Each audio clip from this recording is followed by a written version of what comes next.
on today's Story Beat. Sometimes you just make a decision A or decision B, and there's not necessarily a right one or a wrong one. It's just the path that you took, and there's subsequent consequences for doing that. And just own that. You own the choice. I think it's really the truth. The truth will set you free, and if you just own it and step up and say, this is what happened, this is what I can do, and I'm on it.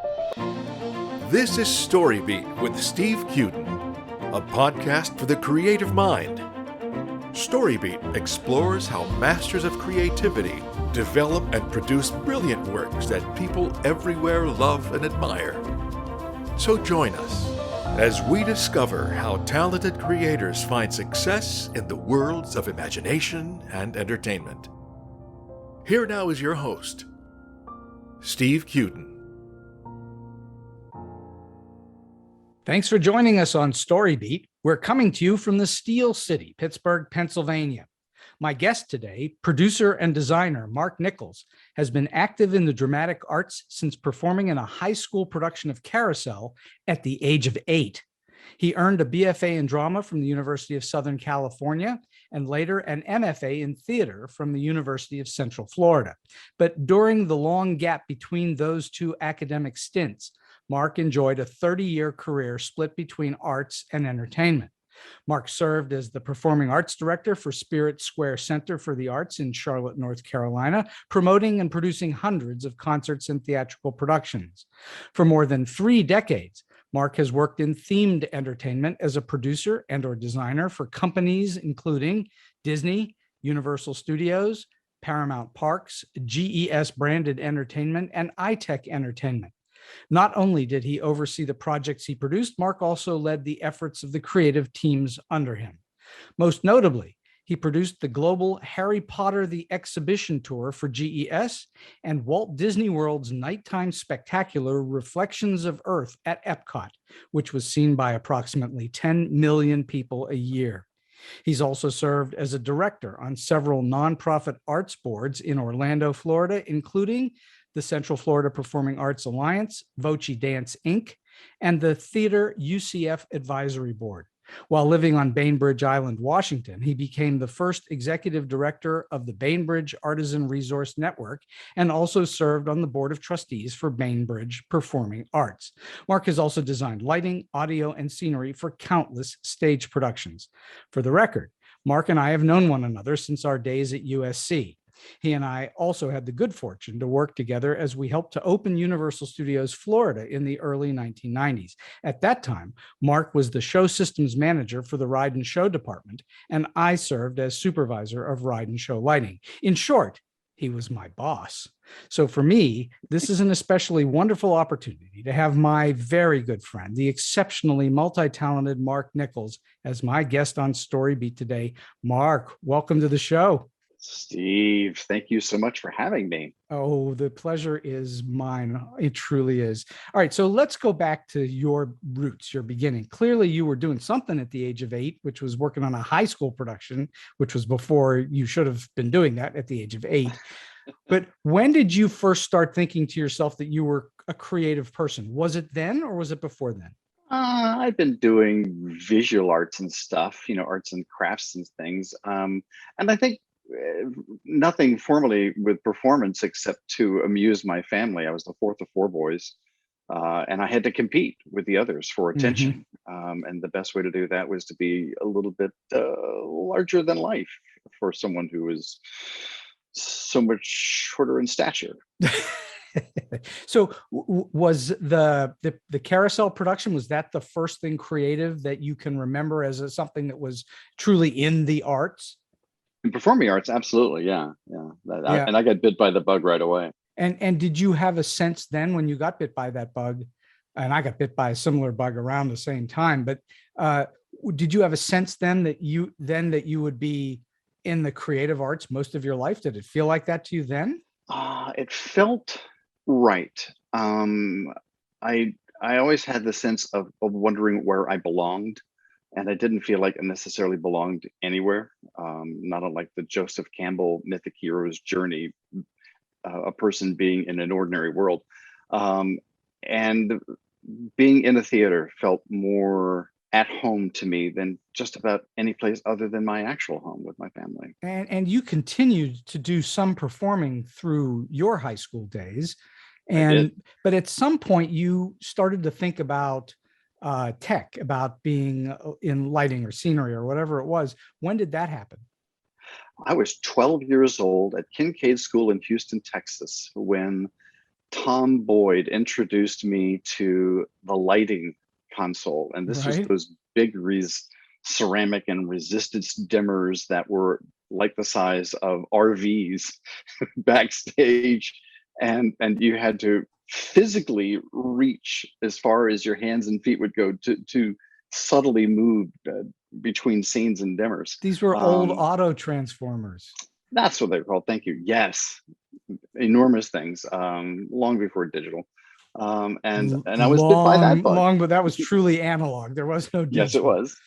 And I got bit by that bug also. So I started doing lighting at 12, and almost every show that I was in, starting in 6th grade, I also did the lighting for, even though somebody else ran it. So in other words, you were starting to design quite early on. Oh yeah. Yeah, because I don't think remember, most people don't get there till a little bit later in life. I guess it was a weird backstage kind of thing. Nobody ever paid attention to what we did, but I realized the impact of particularly lighting on shows, whether they were concerts or stage shows, drama or musicals. Gosh, even assemblies and events at my school, it mattered that the lighting was done right. What did you notice? What back then did you notice? And I'm going to wonder if that has held you in good stead your whole career. I would say the one thing that I noticed about lighting is that if you dimmed the house lights, people started to shut up. And I realized that from backstage, I had control over hundreds of people that I couldn't even see. Are you saying to me that your entire career in the arts has to do with controlling people? Yes. But control is an illusion, as is entertainment, after all. So. Well, it is one great big facade, isn't it? Yeah. Well, so all right. So what is it that about design that fascinated you? It wasn't control, obviously. Was it that there was color involved, that you could change emotion? What was it about design that fascinated you? There's always has been this balance between the technical and the creative, Mm-hmm. the science and the art. And being a theater technician and theatrical designer was like walking on that razor's edge of the tech and the creative. When you say the razor's edge of between tech and creative, you clearly somebody who is in the theater or in movies that uses the technology for an artistic purpose has to have an artistic vision, but then you should at least understand somewhat the technology in order to make that happen. Don't you agree?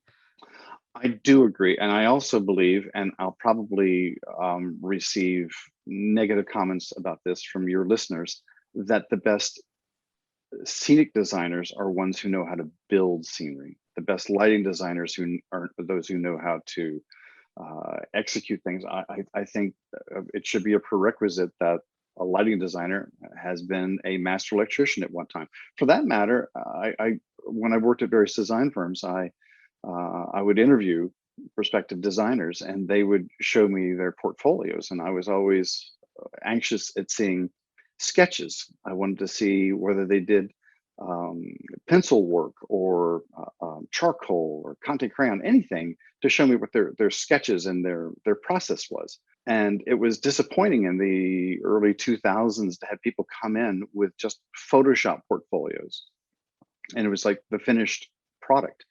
And I would say, "Oh, do you have any of your pencil sketches? Just your doodles?" And they would look at me blankly. And I felt, if you hadn't gone through the process of the high concept in the sketchiest fashion, then how did you get here? And maybe I'm just old school. I also feel the same way about modern dance. I think that it's best to have studied classical ballet before you become a modern dancer. Well, I agree with you, but I think, and this is just my perspective after having taught for 10 years, that, you now have a generation of creative people in all forms of creativity that come at it with a completely different perspective on the technological part of things, that they start on the computer, they don't start on paper. Yeah. And so I think that over time, what you think of as the standards and the traditions will shift to some, may have already shifted to other things.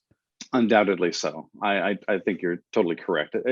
It's more of a generational thing, and it's just maybe it's just my comfort level. Well, part of it in our time on this earth, things made a dramatic shift technologically midway through both of our careers. Hmm.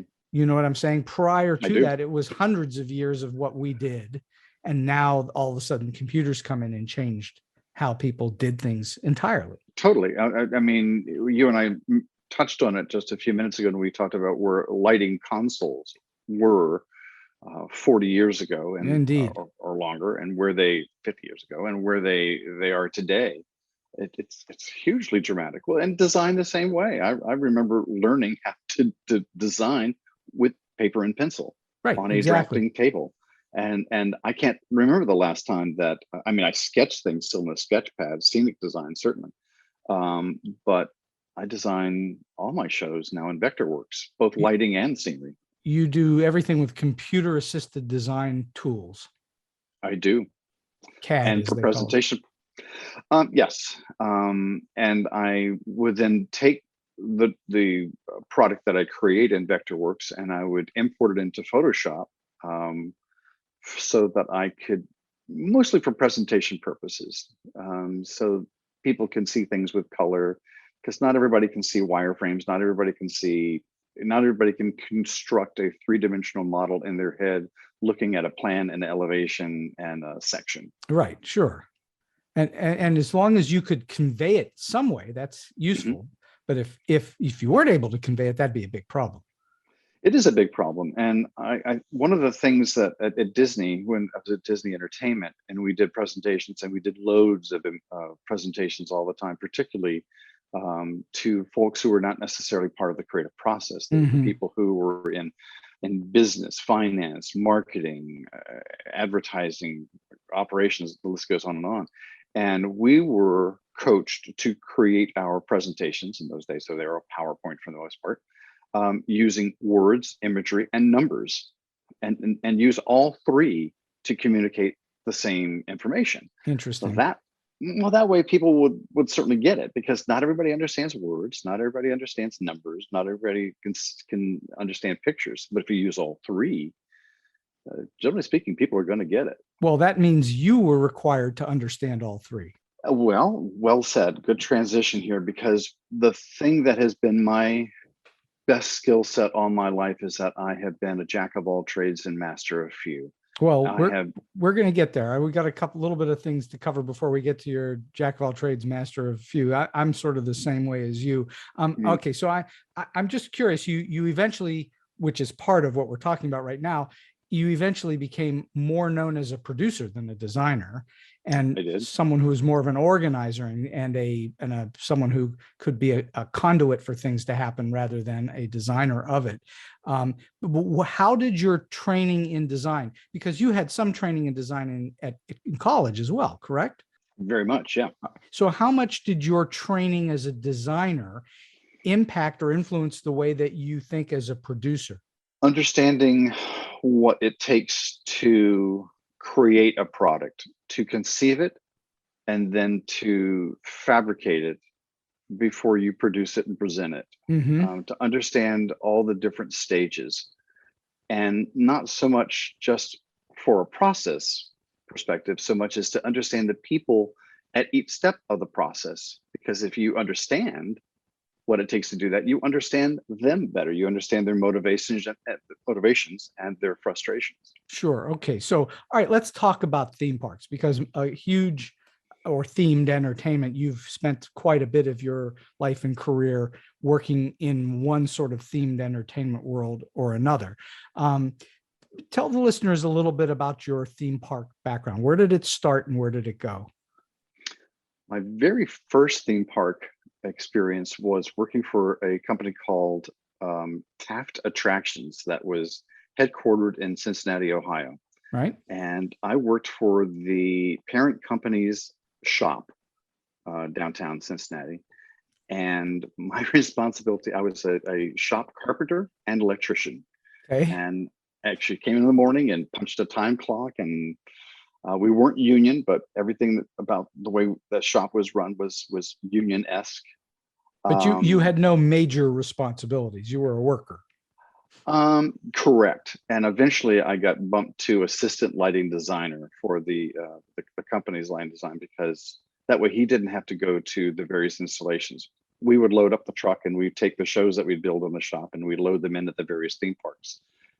Canada's Wonderland in Toronto, Kings Island and north of Cincinnati, Kings Dominion and Richmond, Carowinds and Charlotte, North Carolina. Now, were those thought of as theme parks or amusement parks? They were theme parks. Theme parks. Big deal. Oh, yeah. Because there is a difference between what we think of as amusement parks and theme parks. Very much so. Amusement parks are more just rides and attractions and places to eat, but theme parks have the whole place is themed in some way, designed to be themed in some way. Indeed. And sometimes those themes, depending upon who the corporate owner is of the parks, is related directly to intellectual property. For instance, the company that I worked for, Taft Attractions, and I went on to work for one of their parks in North Carolina, Carowinds. They were bought out by Paramount, and then they became Paramount Parks. And then suddenly all the existing roller coasters were rebranded to something that was part of Paramount IP.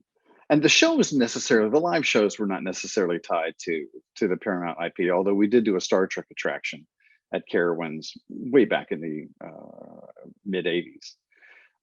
But otherwise, at least at Carowinds, the live shows tended to be people dancing and musical reviews. And all right, so and you wound up doing what at Carowinds?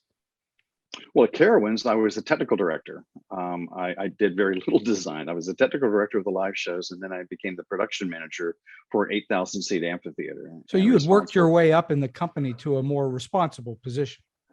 Yeah. In fact, when the manager of the Palladium, that was the 8,000 seat amphitheater, he went on to pursue other interests. They did replace him, and I ended up running this facility. Was it trial by fire, or did you feel like you'd been dropped into a boiling pot? Yes, I was young. At the time I was 24 years old, and I had a staff at the Palladium of 40 part-time technicians, and I also was the technical director for all the live shows, and I had like 50 seasonal technicians, and I was the old guy at 24. Pretty much everybody was younger than I. And was that okay? So now you're 24 years old. You're pushed into a job that you really didn't have any formal training for. And so how did you work your way through this creatively? What were you thinking all the time? You must have had to be on your toes all the time. Well, for creatively in the Palladium, not a whole lot, because my job was to interface with the touring artists like Charlie Daniels and James Taylor, Jimmy Buffett. Some people came every summer. Some people I only saw once in the 3 years that I did that work. And the live shows, on the other hand, I worked closely with the designers in Cincinnati and was working closely with them when their shows were installed, because I was once part of them. And then after they left, I had to ensure that the design integrity remained, and show after show for weeks, months. Well, was that when you say that the integrity had to be maintained? Once you had a setup, there was probably a standard setup, and then you added to it. Yes. Sometimes for special events or for holidays, we might tweak a show and make it a little bit different, amp it up. But for the most part, the show is the way that it is for the person who may only come in and see it once, or certainly it's that way for the people who buy season passes and the groupies who are in every day and watch the same show every day. So what I want to go back a half a step. You didn't have any formal training in school or anywhere else to be a manager of people. That Oh, was not, no. there was no training for that. You learned that by doing it, correct? Yes, I'd say if I had any quote unquote training in the management of people, it would have been, and believe it or not, Boy Scouts. Boy Um, Scouts. yes, as you gain higher ranks, you become more in charge of a patrol or a troop, or then I become a camp counselor. I know it sounds silly as a Well, no, comparison, but but you were being taught leadership. absolutely, And that's what you needed when you went into that job at Carowinds, is you needed to understand how to lead people. absolutely. Yeah. And so you've spent, as I understand it, most of your career in one form of leadership position or another. Hmm. You've not just been a cog in the wheel. You've actually been in positions of authority and responsibility and had numerous people under you over long periods of time. Am I correct? Pretty much, yeah, pretty much most of my career has been that. And do you think what you learned in the Boy Scouts has held you in good stead through all those jobs? Or do you think that you've big time changed your thinking about leadership since then? Honestly, I hadn't even thought about it until you brought this up just now. But yeah, I think the basics, the fundamental of everything that I learned in leadership, I did learn in scouting, because in some ways it's like a civilian corps. So there is a hierarchy, there is understanding how things work. I mean, as we all know, the corporate structure of the 60s and the 50s and 60s was built almost identically to the military structure from World War II, right? Yes. Well, the Boy Scouts is not that much different, or at least at the time that I was in it. There's a certain military structure to it, and there's a hierarchy. And I would say that was very much training for the corporate America that I was in, and these theme parks still is business. Oh, it's definitely a business, and they definitely have a hierarchy, and there's Oh yeah, protocol and all the rest of it. yeah. Right, so I want to sort of jump ahead a little bit. How did you wind up at Universal Studios before they opened their Universal Studios Florida theme park? My wife at the time and I were on vacation in Orlando, Florida, visiting friends, one of whom used to be my boss at Carowinds theme park. And we went out for dinner and drinks with some people, his bosses, and we were chatting. And then at that time, not his direct boss, but another person of management at Universal said to me, "Have you ever thought about working in designing and building a theme park?" And I said, "Well, that'd be really cool." She says, "I'll offer you a job. When can you start?" and honestly, that's how it happened. And I thought about it for 3 days. I gave 2 weeks notice and went back to Charlotte and packed up my Honda Accord hatchback and filled it up as much as I could. And I drove down to Orlando thinking it would just be a 3-year contract to help work on the original USF project. And then I go back to Charlotte, where I was the director of performing arts for Spirit Square. And what was your job when you started at Universal for that, what you thought was a 3-year contract? What was your job?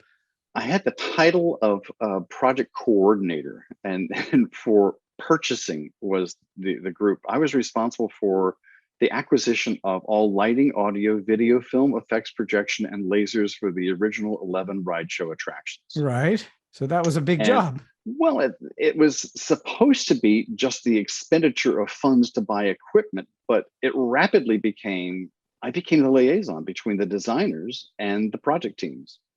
And as it turns out, I was one of, I don't know, a handful of people who actually worked on all 11 ride show attractions, which was really cool. I enjoyed that. Because most of the ride show attractions were their own little independent units working just on their one thing. Exactly. At most, there was one particular producer.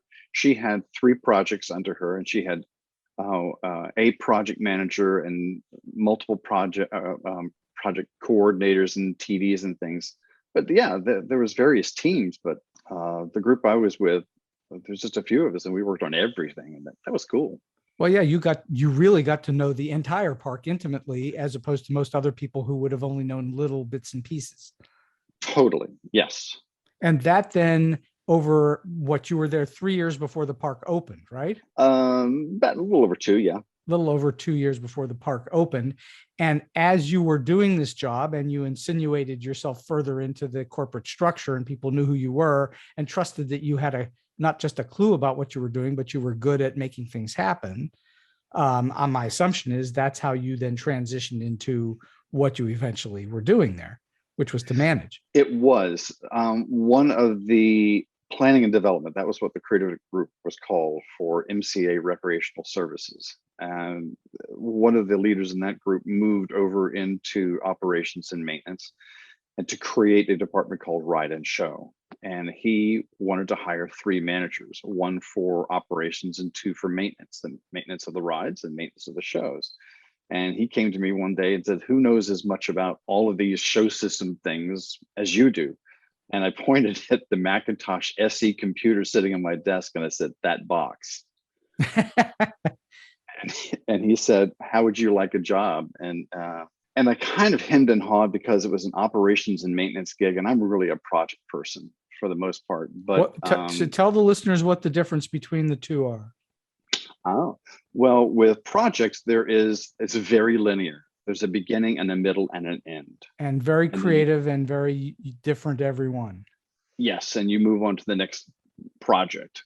With operations and maintenance, very cyclical. You have a cycle, and the cycle is whatever the business cycle is of the business. You have a fiscal year, and it's all about managing profit and loss. Mm-hmm. And because I'm assuming because you're a creative individual, the maintenance position was not as appealing, correct? Well, in title and concept, yes, but because it didn't exist yet. When Chris offered me the job, he says, you would be creating the department. It doesn't exist. You'd be buying everything, not just all the equipment and the systems out there. You'd be buying desks and chairs and fire extinguishers and tools and everything. And you'd be hiring every single person, including you. It was including me. It was actually a fascinating challenge to create an entire department, like a mini company almost, from scratch. Out of nothing, whole cloth out of nothing. Indeed, it was a project unto itself. And I asked him about this. I said, come on, Chris, I'm a project guy. I'm not an ops guy. When will I, why would I do this? He says, because it is a project that we're doing. And I said, well, when does it stop being a project? And he says, when our project problems become people problems. Oh, okay. What does that mean? Explain that. Well, at the time, I had no idea what he meant. And it was kind of cryptic. But it became very clear to me much later, when I don't know how much I can share on your podcast here. I guess it's not like we're being broadcast on radio. But it's around the world, so you may want to be careful what you say. I won't use any bad words, but I had I came into my office early one morning before 8 a.m. and the third shift technical lead was in my office sitting in a chair, and I said, hey, good morning. And he says, I said, what's up? Because nobody's usually in my office that early. And he says, can we talk? And I said, sure. And he gets up and he closes the door and he sits down and he says, I need you to get me off third shift. This was surprising to me, since he had told me that he really loved third shift. It was cool. It's a very different world for those who haven't worked it before, and for those people who like it, they're really into it. Just so the listener knows, third shift means the night shift. Yes. Usually you don't come in until like 10 p.m. and you don't leave until like 6 a.m. Right. 6 or 7 a.m. And I said, well, and I won't name names. I was going to say, and also for the listener to understand, theme parks, when they operate, Universal Studios Florida, Disney, whatever, it's 24 hours a day. It never stops. Oh yeah, and there's a lot happening when the park is not open. There's a lot to do. So I interrupted you. Go on. No worries. And he was saying to me, you got to get me off third shift. And this is a surprise to me, because I knew he liked it. And there was a higher pay to being on third shift versus the other shifts. And I said, what's up? And he says, well, while I'm here working, my wife is sleeping with another guy. Oh God. And then he starts to cry, and I go, oh my God. And then he tells me who the other guy is. It's somebody who's on another one of my leads on another shift. Oh gosh. And then he's weeping and he's going through this stuff. And suddenly Chris's words, this guy's, his lamentations are fading a little bit. And Chris's words come back to me and I hear, when our project problems become people problems. And I realized I am out of my league.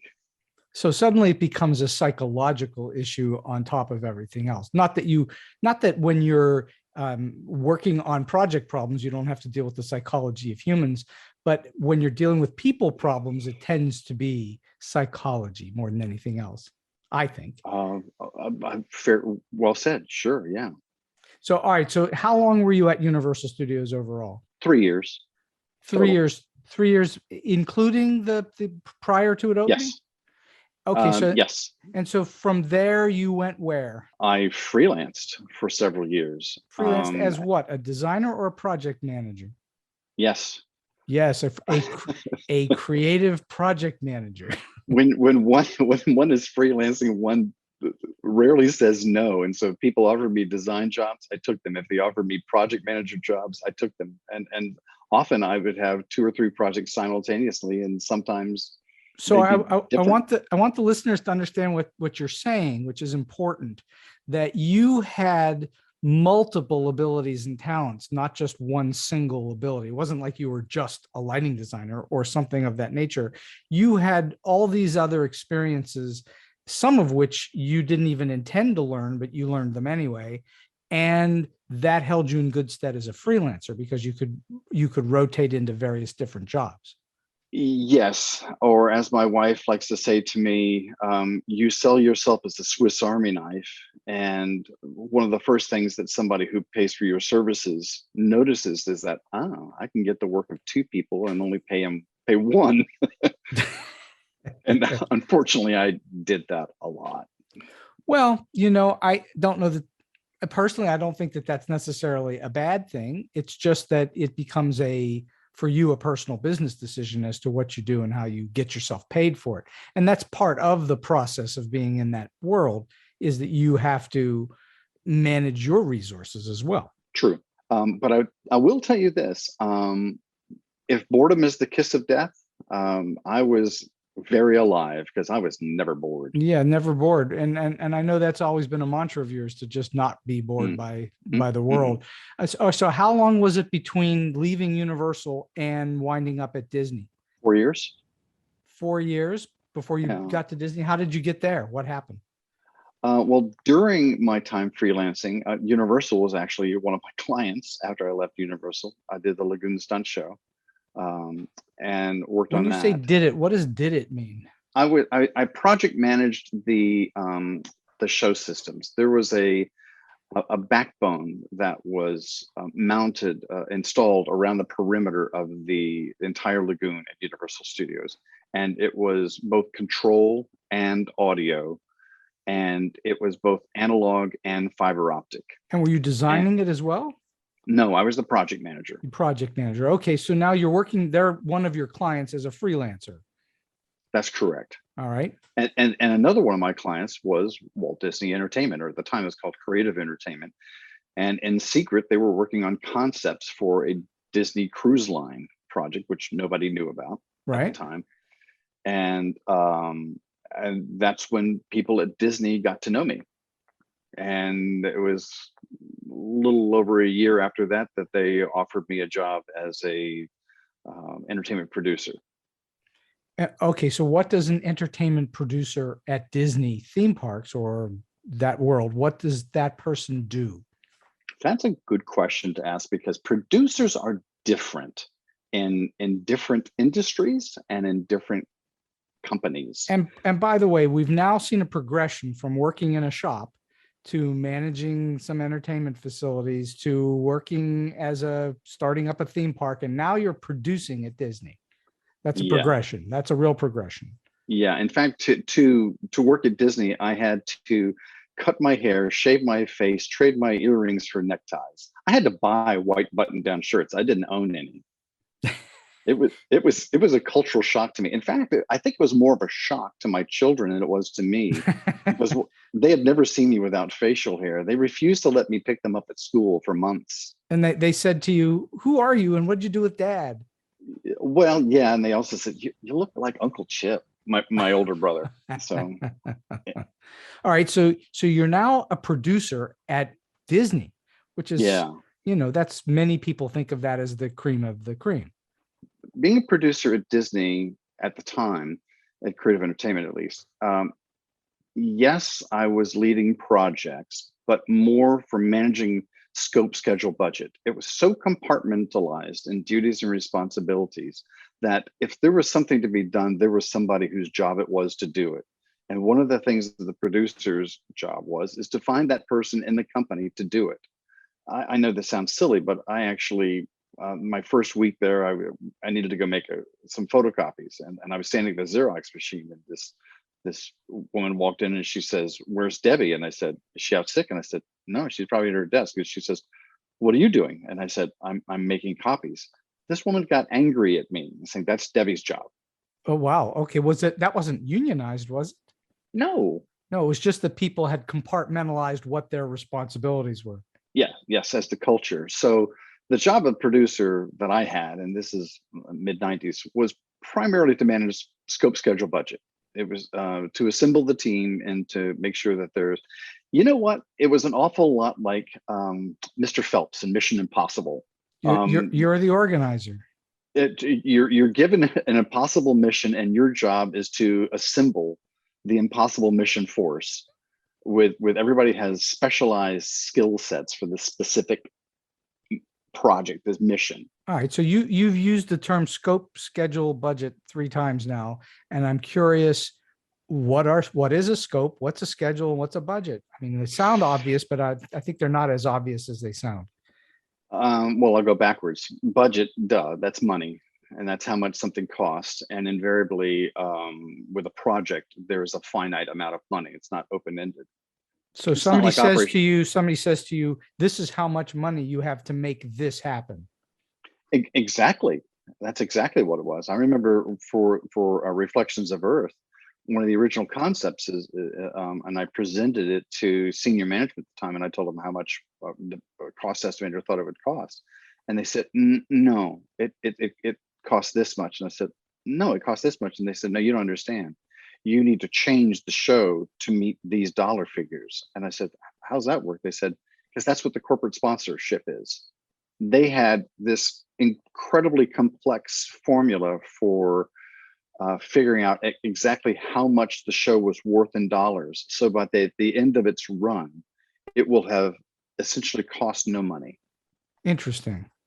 So that then becomes, and you have to control that and understand that once you're assigned it. Yes. To the dollar. To the dollar. And we're talking hundreds of millions of over $100 million. Yeah, yeah. So and what's interesting, and I think the listener should listen to this too, you had an enormous amount of money to work with, and yet you were still limited. Oh gosh, yes. Because because if you had unlimited money, it would just go on and on.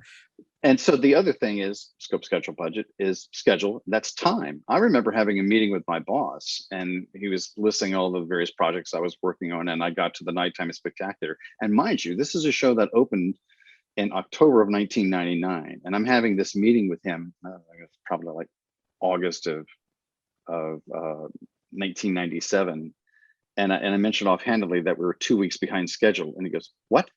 And I said, "We're 2 weeks behind schedule." And he goes, "How can you be 2 weeks behind schedule? The show doesn't open for almost 2 years." And I said, "Because I have a project schedule that's 2 years long. And if you have something that falls behind schedule now, it'll be a domino effect." That's important to know. Yes. Once you start to get a little bit behind it, it snowballs. Oh, totally. And then scope is everything else.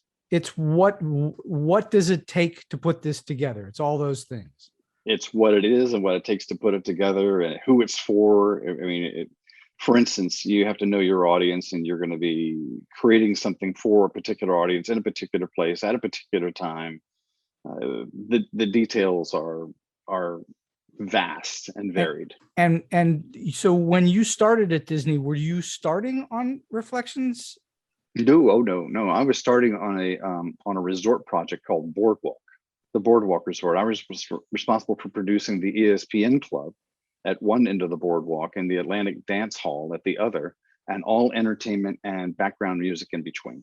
I see. So it was still related to the way things sound and look. There was still design involved. Totally. A lot of creative, yeah. And so I led creative teams, but because Disney is so compartmentalized, I did not and could not do actual creative things. Well, I would submit that the work that you did was creative work. It just wasn't design work. Fair.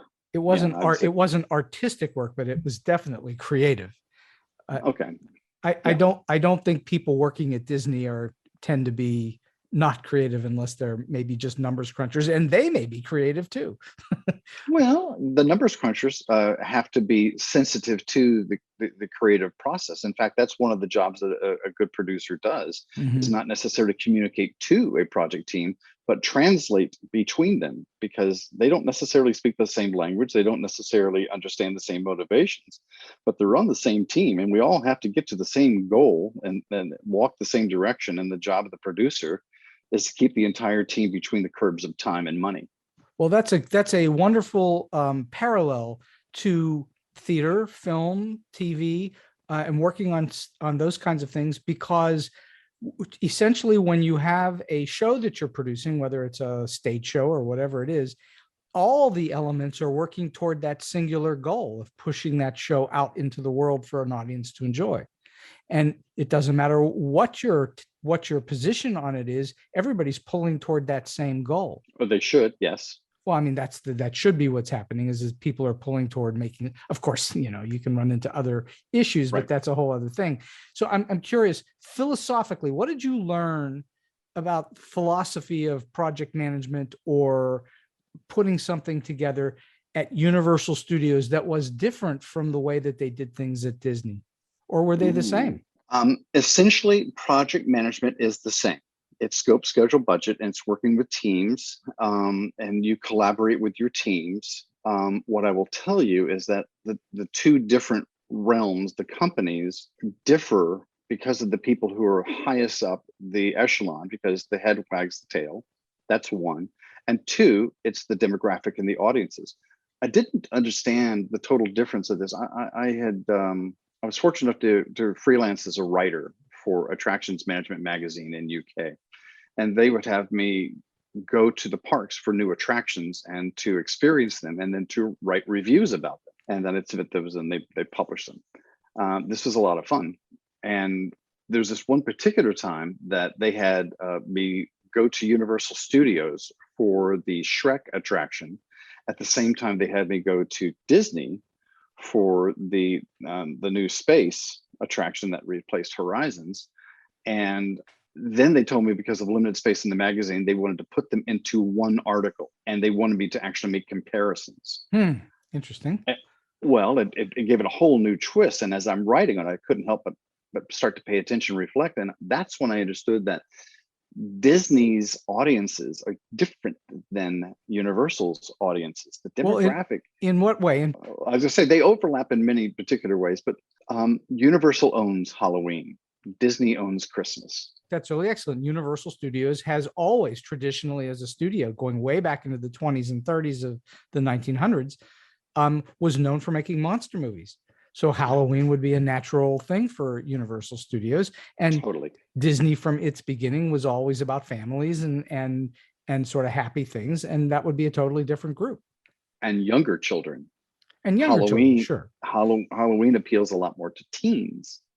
Yes. For parties and that kind of shows and stuff. So one is Universal is the audience is a little older, a little grittier, a little edgier, and Disney is a little more family oriented and a little sweeter and a little less, a little less grit. I think that's one way to look at it. I think that's a good dividing line. That's one way to look at it. Okay. So almost all of what you've done for these companies, almost all of it, has required enormous detail orientation. You have to be very detail oriented. And I know from talking to you over the years that one of the things that you're extremely good at is the fine art of detailed management and organization.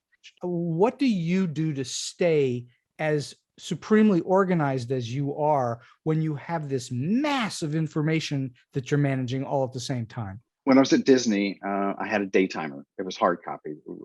I mean, I didn't have a lot of software in laptops or things, but later on, I mean, everything is digitized. I use the Microsoft Office. I use Excel to death. So you were making charts and graphs and oh sure, yeah, totally. so you were staying organized. Totally. And using Microsoft Project for scheduling. I'm a big time fan of those Microsoft projects. There was a long time when Project was only available on the PC platform, but a lot of design software as well as audio was only available for the Macintosh. And so I had to be both platforms. There was the longest time that I had two sets of computers in my personal office. Because you had to be fluent on both, and they didn't talk to each other. Yep. And different softwares that I needed were only available for one or the other. That's right. But now things are pretty cross-purposed. You can pretty you much. can get the same software on one or the other, and you can send a file from a Mac to a PC, and people can read it. Totally, and you can do things on tablets. Hell, you can do things on your phone. Oh, exactly. So all right. I'm sure you've had. This is an important question. I'm sure you've had your fair share of dealings with executives, with people above you, people who you are answerable to. What do you do when you get, and you can be specific or general on this, what do you do when you are being fed back some kind of note that you know is detrimental to what you're trying to achieve? How do you handle it? My father, who I adored, was a U.S. Marine and for a long time, and I learned a great deal from him. And one of those things is, if you believe you're receiving an order with which you disagree, you have one opportunity to clearly communicate with your commanding officer that you think it's a bad idea, and this is what we should do instead. And if your CEO insists, your job is to click your heels, salute, and do it. That's interesting. Or to find another unit. Or find another unit. To work in. Yeah. So would you say that you often found yourself agreeing when you were disagreeing? I think it would be fairer to say that my position has always been in such a middle role where I can very clearly see everything at my level and in the nearest realm, a step or two above, a step or two below, and people who are my peers. I have to have faith that I don't see the really big picture, or for that matter, that there's a lot of information that I'm just not privileged to. And that comes with faith and trust. So you're operating frequently under a situation where you're taking people at the value that they're offering and trusting that they're going to get the job done. Yeah, that's what teams do. Well, that's important to know, that it is, the old cliche, there is no I in team. So yeah, everybody has to pull together. All right, what's the biggest screw up you can think of where something was just going totally south on you, and how did you solve the problem and save the day? Going back to Universal, we had I had selected to use a company called ColorTran to provide the dimming systems for all the 11 ride show attractions. And it was a brand new system that was only installed anywhere else, a hotel in Vegas. Otherwise, we were the first. And there were some bugs to be worked out, but we did not know it at the time.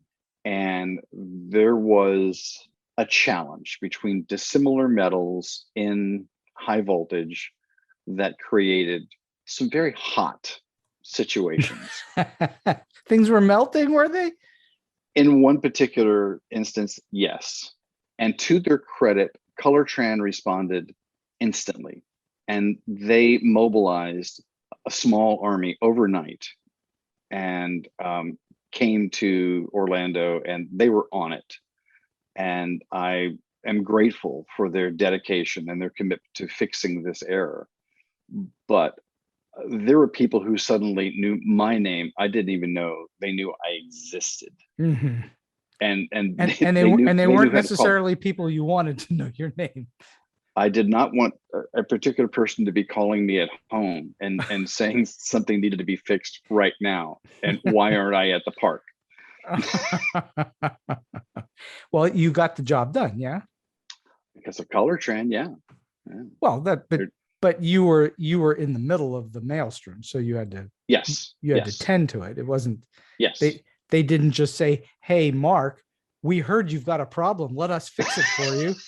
No, that's true. You had to contend with that. That's my point. Is how do you confront a major screw up like that?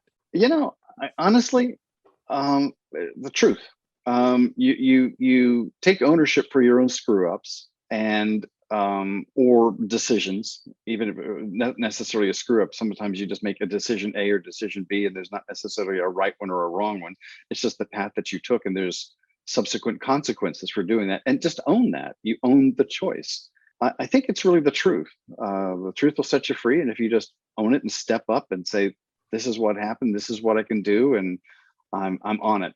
I think that's what I was looking for, was some kind of inspirational thought on that, because I think that's really important, that you don't fold and collapse and run away. You have to face it head on.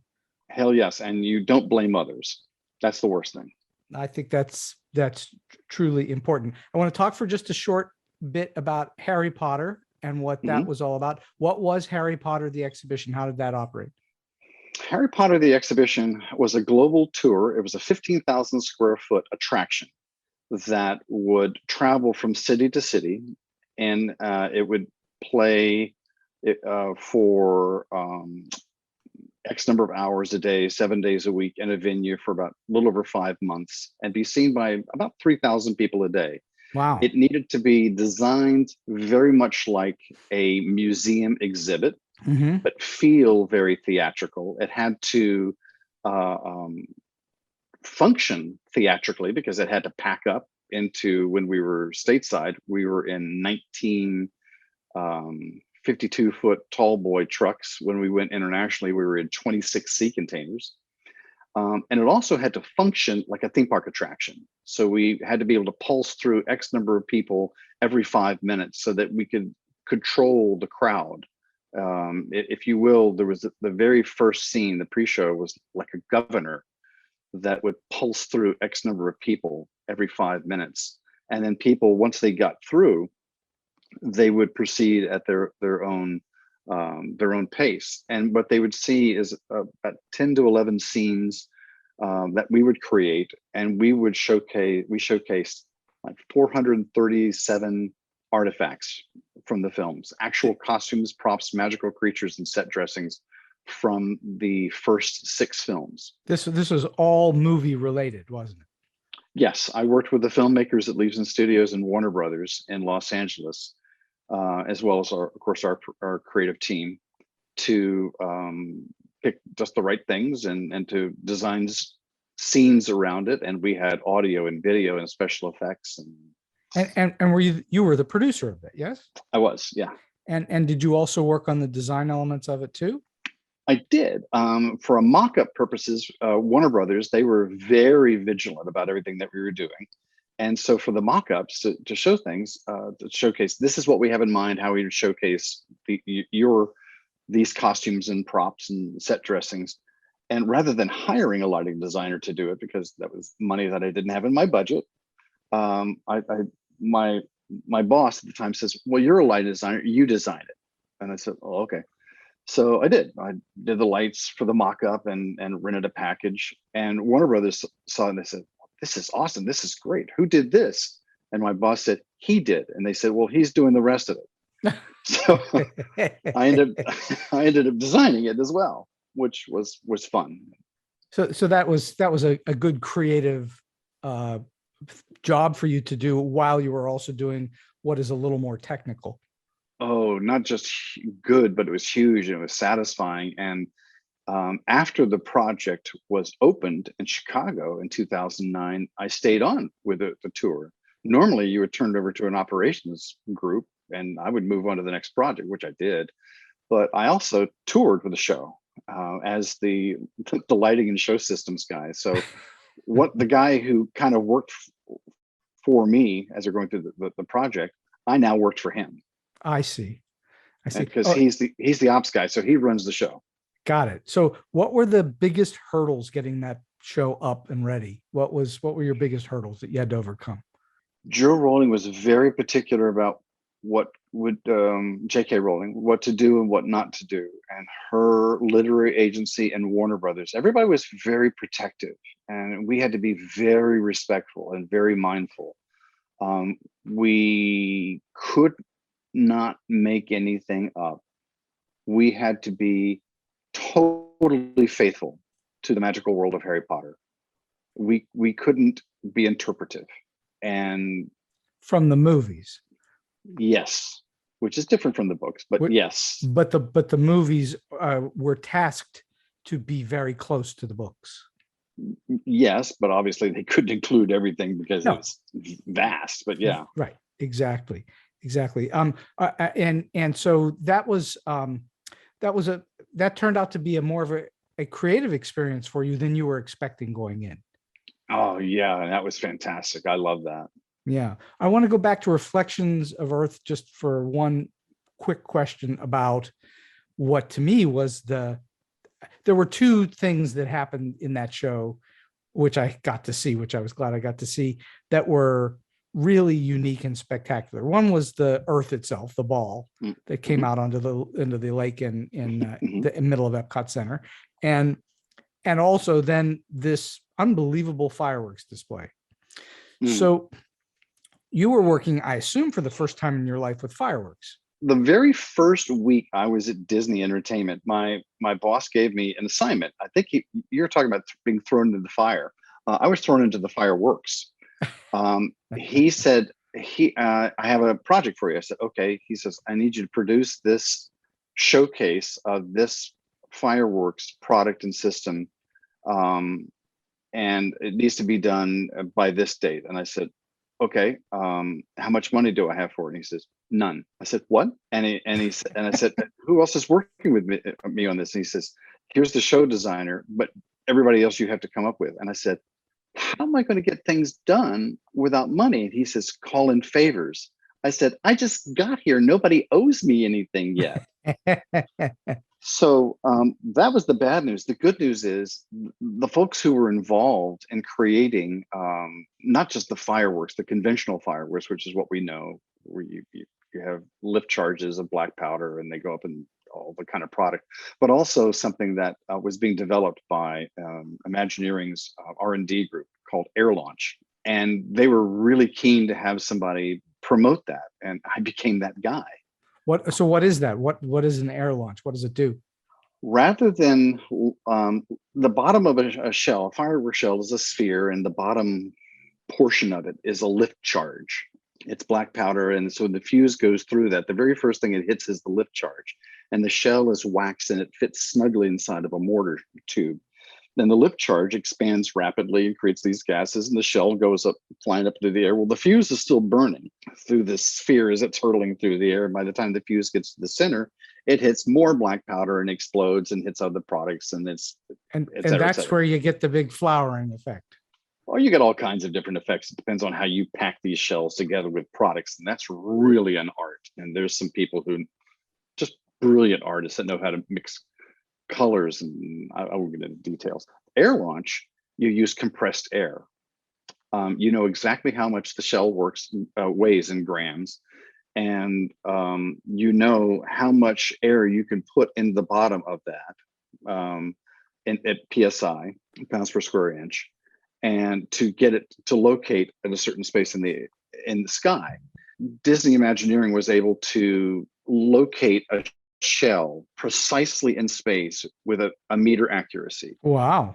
And also with a timing chip. The fuse was not a fuse like depth charge or something. It was actually a chip that had an EEPROM on it that counted down X number of milliseconds. And once the clock was done, it discharged a little bit of energy, which ignited a capacitor, which ignited the black powder. So you could not only place a shell within a meter accuracy in the sky, but you could ignite it to within 1/100th of a second. So you could really time things out with music. Perfectly, because we knew exactly where people were located on the promenade at Epcot.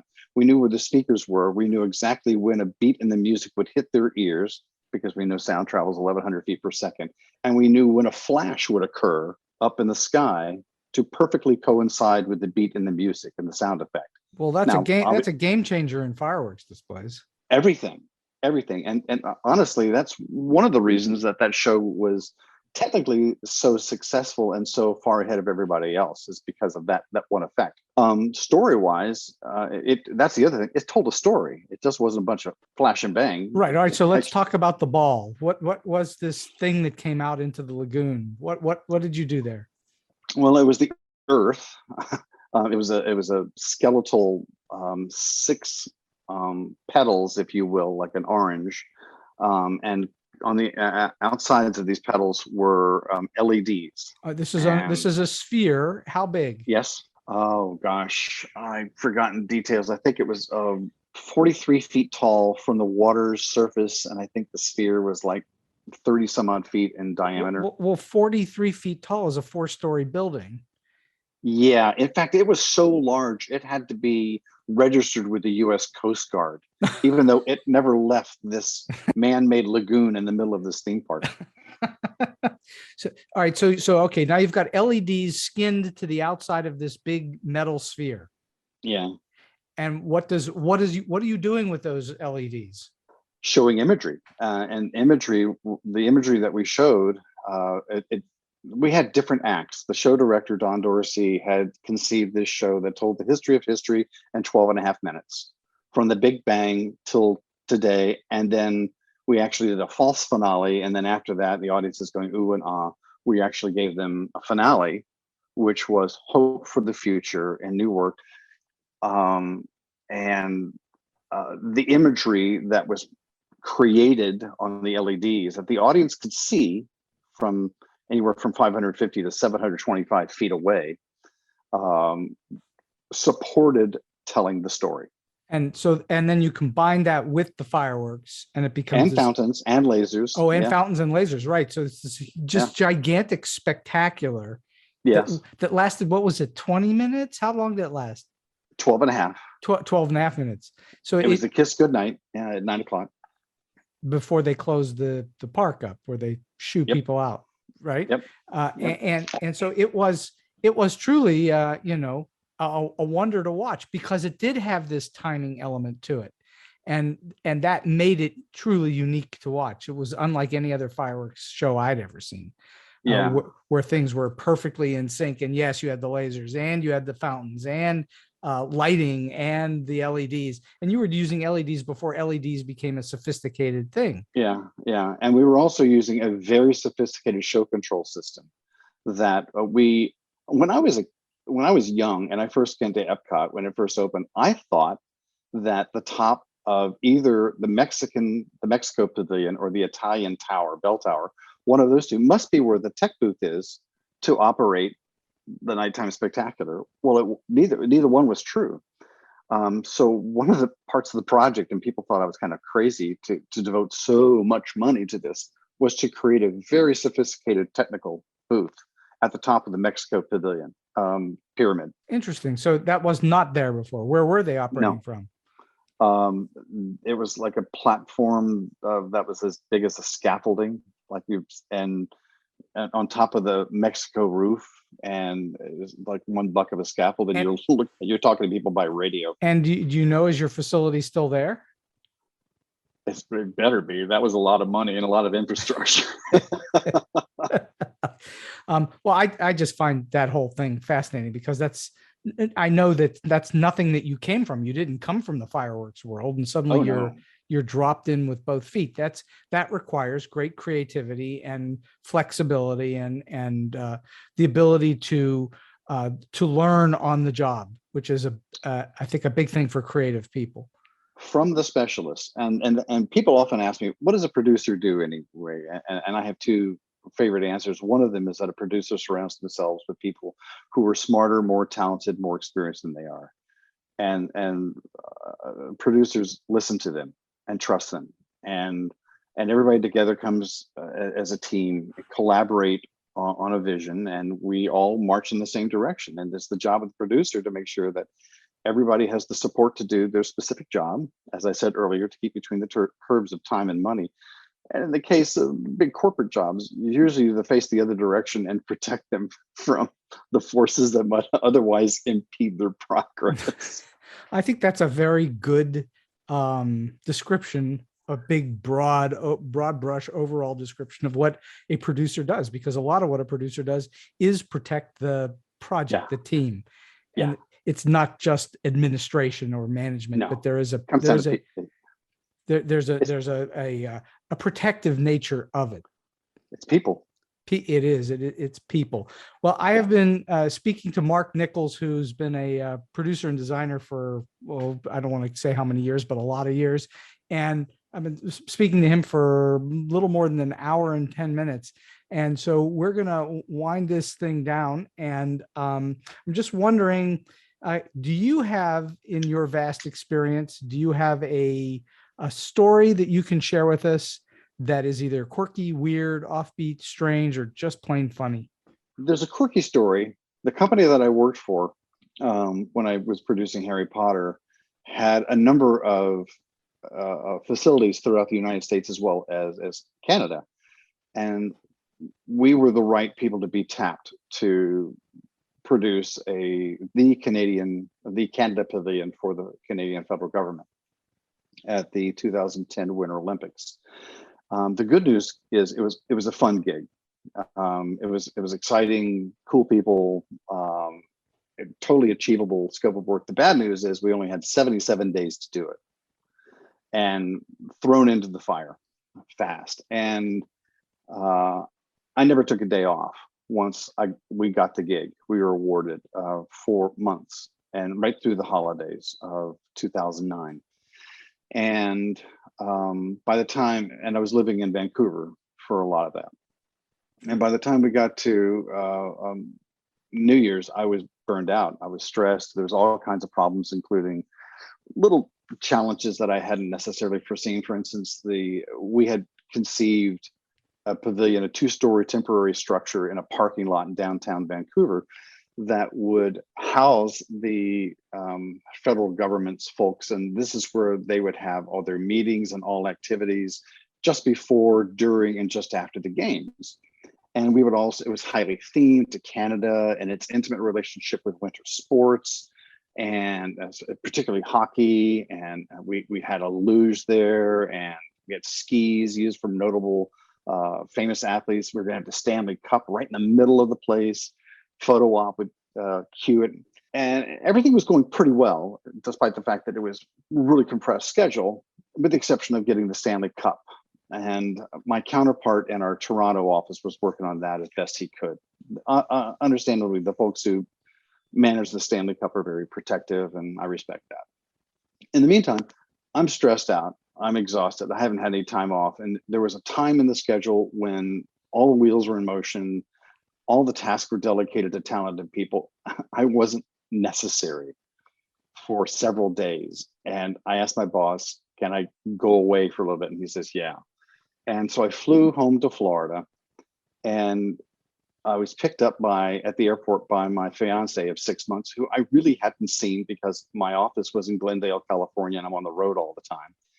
And she said, rather than take you home where you're just going to be dealing with home problems and chores, and I'm taking you to another place for some real R&R. And I said, okay, fine, but only one night. And she said, well, it should be longer, but we'll see. We drove up the coast. This is early January 2010. We drove up the coast of Florida and went to an island off the coast of Florida and Georgia, and went to this really lovely, charming country inn right on the beach. And when we arrived, it was gray, and it was night had fallen. It was drizzly. It was cold, at least by Florida standards. And we come into the lobby, which is really a living room. And there's the small front desk is in one corner. There's a family of four eating pizza and playing some board game in the other corner. There's this guy, turns out he's the owner, the innkeeper, trying to build a fire in the fireplace. And as we're checking in, I kind of asked the guy offhandedly, I said, "Do you need any help?" And he says, "I'll give you a bottle of wine if you can make a fire." Well, I'm an Eagle Scout, so I was up for the challenge.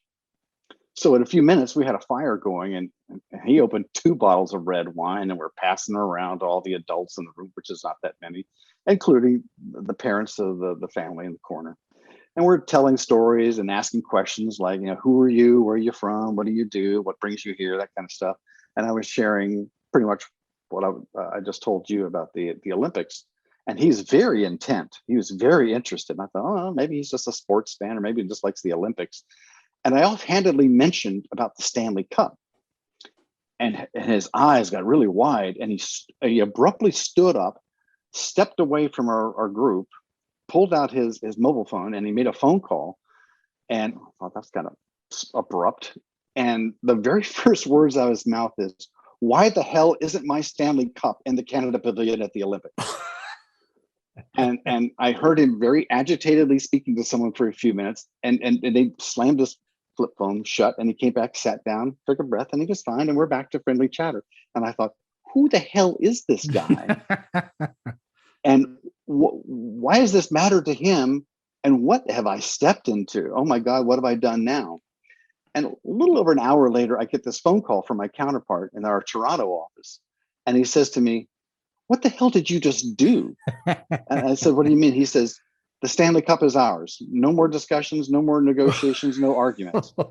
And he says, how did you do this?" And I said, "Well, I told him what I just told you. I just showed up, and Blair and I were just hanging out at this little inn on the beach in the cold. And I met this guy named Steve Duchesne." He goes, "Steve Duchesne, the Steve Duchesne?" I said, "I don't know who he is." He goes, "He's only the best defenseman in hockey and modern history." It turns out he's like the guy. He might as well be the Tom Brady of Canadian ice hockey. Yes. And with a phone call, we got the Stanley Cup. You had a wheel greased, a giant wheel greased, and you didn't know that you were greasing it.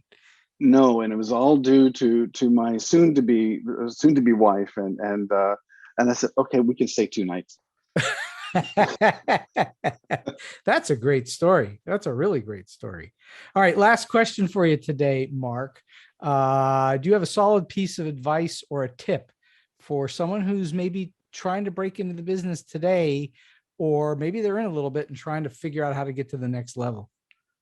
Totally, and the source from which it came.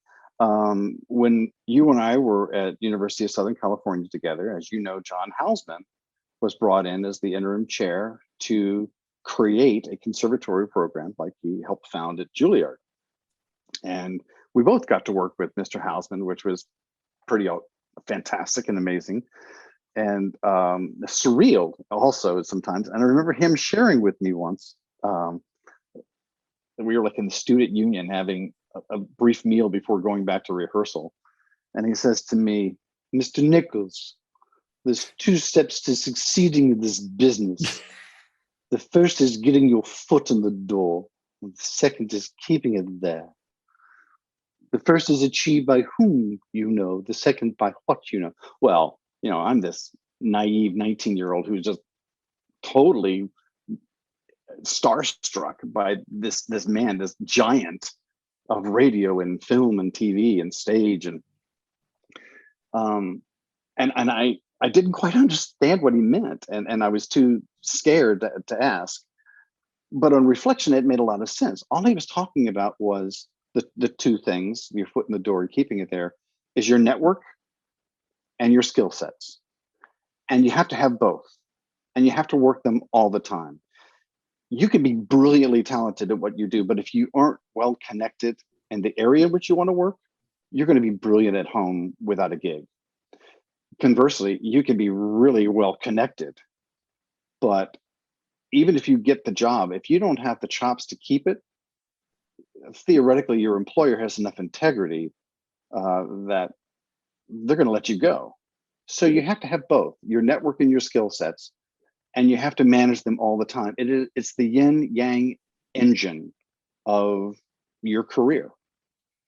I think that's extraordinarily wise advice, because you have to have, as you say, both sides. It is clearly you have to have talent and ability, or you're just not going to have any kind of a career. But the flip side to all of that is it's a people business, and you have to have and maintain connections throughout your entire life in order for you to let your talents have the ability to come out. Totally. And it's not necessarily you having being able to snow somebody to convince them that you know what to do. More often it's being yourself, and even being vulnerable, and them having faith enough to give you a chance. Well, the entertainment industry is filled with people who assume that when you've gotten in the door, you have the ability. Now, do we want to work with you or not? Are you somebody that you want to be around? And on top of it, are you connected in some way so that you can help further whatever projects you're on? So yeah, I think that's extremely wise advice. My friend Mark Nichols, this has been an absolutely incredible hour plus on StoryBeat today, and so many great stories. And I'm so grateful to you for spending a little time with me today. Steve, I am flattered and honored and humbled. Thank you very much for giving me the opportunity. And so we've come to the end of today's StoryBeat. If you like this episode, won't you please take a moment to give us a comment, rating, or review on whatever app or platform you're listening to. Your support helps us bring more great StoryBeat episodes to you. StoryBeat is available on all major podcast apps and platforms, including Apple Podcasts, YouTube, Spotify, iHeartRadio, Stitcher, TuneIn, and many others. Until next time, I'm Steve Cuden, and may all your stories be unforgettable.